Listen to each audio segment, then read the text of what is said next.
Hey, what's up? This is Roy, and I wanted to show you how to mix 55 gallons of the Masterblend nutrient solution because I just ran out. This 55-gallon tank lasted me 2 weeks.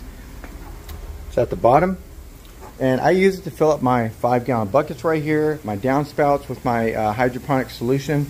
I use it for my farm stand. I always have ceilings there. I have to fill that twice a day, and I also have some growing inside. So before I go ahead and get started, I'm going to pre-mix the fertilizer in a higher concentration in a 5-gallon bucket, and then I'll bring it back outside, pour it in here. So let's go inside and mix it up. All right, so turn your tap water on to hot. Let it run until it gets as hot as it can, and then we will fill up this bucket with hot water. It mixes within 1 minute this way. It dissolves that way if you do it with just hot water. You don't have to have scalding hot, but you know, this is hot enough where I can't keep my hand under it, so it's pretty good. So I'm going to go ahead and fill this up 3/4 of the way. See you soon. All right, let's start off by going over the ingredients, and this is the order that I mix it in. Start with the Masterblend first, and then go with the Epsom salt, and then calcium nitrate, and then I lower it with pH down. Now, to start off with, I measured my tap water without any nutrients, and this is the pH, EC, and ppm. And what I want it to be is 6.0, 2.2 to 2.4, 1100 to 1200. Now, I just go by the recipe on the Masterblend, which is 2 teaspoons per 5 gallons. Now, I'm going to make a higher concentrate in a 5-gallon bucket, and all I did was fill this up with tap water, which is hot, to make it dissolve easier. So all you do is you're making 55 gallons. This is a 5-gallon bucket, so you just want to times this by 11. Now, if you times 2 teaspoons by 11, it comes up to about a half a cup. When I did a half a cup, I had to add 1 more tablespoon to get it to the measurements that I wanted. For the pH down, since my pH is so high, I had to add 240 milliliters of pH down, which is 4 syringes of this.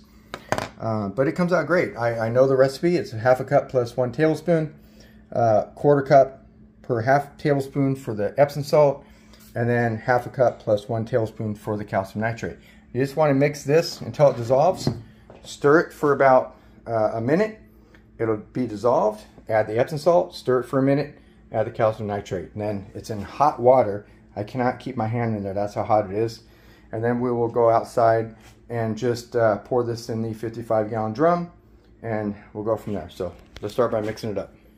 Now, I'm doing this with one hand, which is harder to do. So I want half a cup plus 1 tablespoon.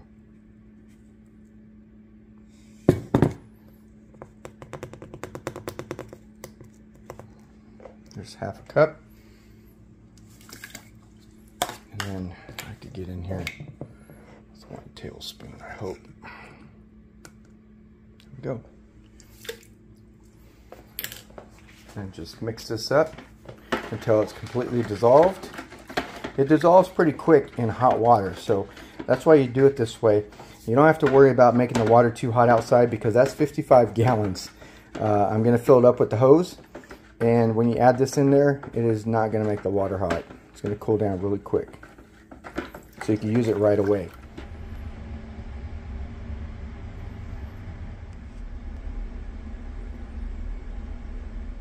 Okay, that's all dissolved, so now I'm getting a 1/4 cup plus a half a tablespoon of Epsom salt.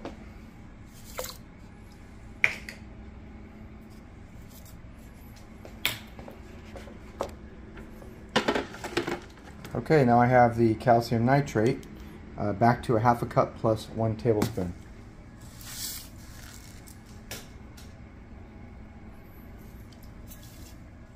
Okay, last but not least, I know I have to lower the pH, so I got to put in 4 of these syringes, which makes it 240 milliliters.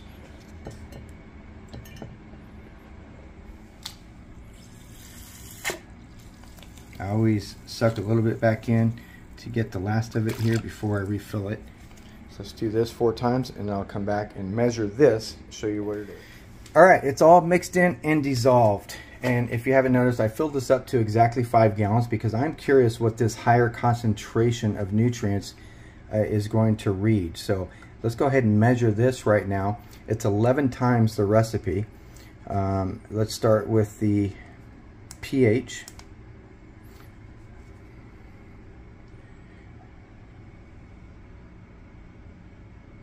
I expect it to be low because we're going to be adding 50 gallons of water to it. So it is 2.7, still going, slowing down. So it's about 2.64, 2.65 for the pH.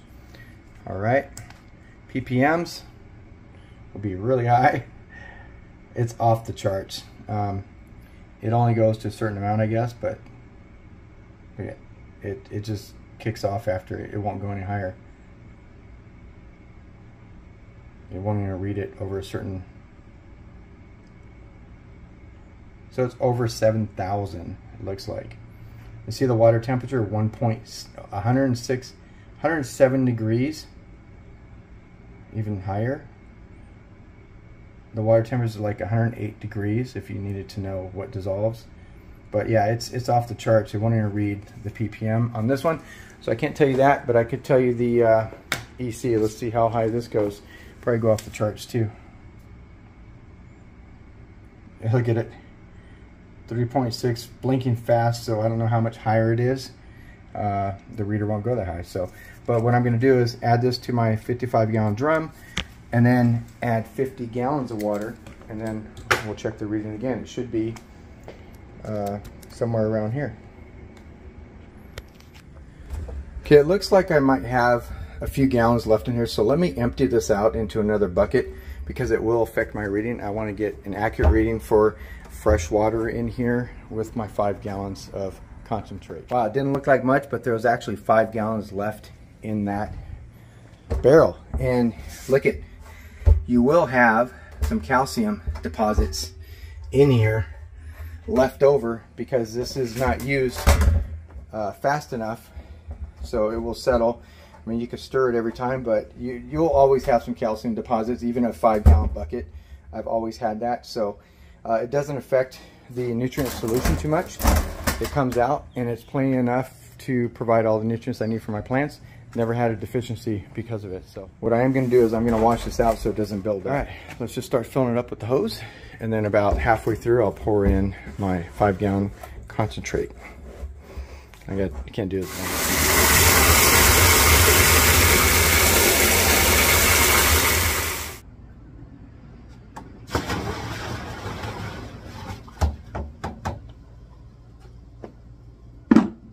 This is going to agitate and stir up the nutrients in the water for me, so by the time it gets to the top, I will not have to stir it myself.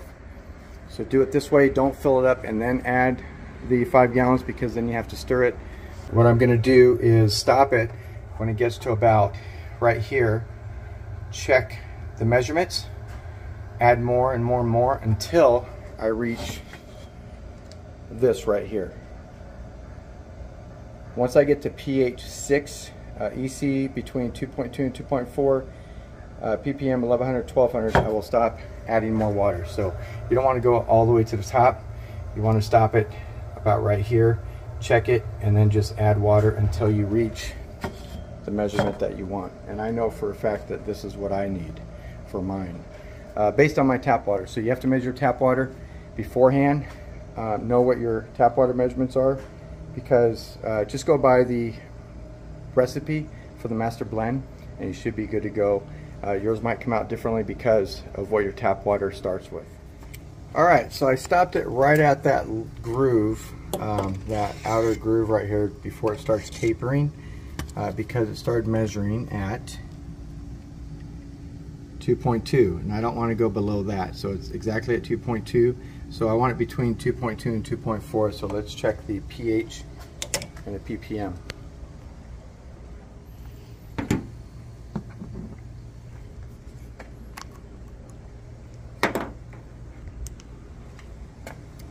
Let's go with the ppm. So be between 1100 and 1200 is what I want. So I could add more water. It'll still be at 2.2 even if I add more water. It's at 1250, so it's a little over. That's fine. I may add more water depending on the pH. Should be at 6.0 is what I want. So yeah, I'm going to add more water because I want to bring that up to 6.0. So let's keep adding. Like I said, this stirs it up for you. With that right there on high. Makes it easy. So I probably need to put in a few more gallons.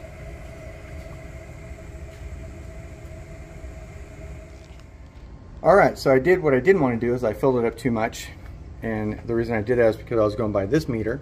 This meter is off because it doesn't start with 0. I need to calibrate or somehow clean it, because when I put this in here,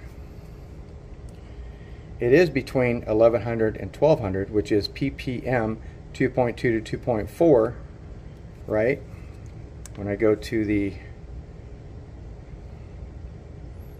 pH, it's a little over 6.0, what I wanted, but that's good enough. Still a good reading. But when I put this one in for the EC, it's between 2.0 and 2.2, so it's 2.1. It's a little under. This one's probably more accurate. I should have went by this first instead of my other reader because I've never calibrated it. It's a good reader, but I'm going to go ahead and figure out how to calibrate and get that to 0 to start because it was a little over and it needs to be cleaned. It should be like that, but it's still really good. It doesn't have to be perfect. I'm happy with it. I just overfilled it probably 1 gallon and that's it. So I just want to show you how to make 55 gallons of Masterblend solution. Hopefully it helps you out.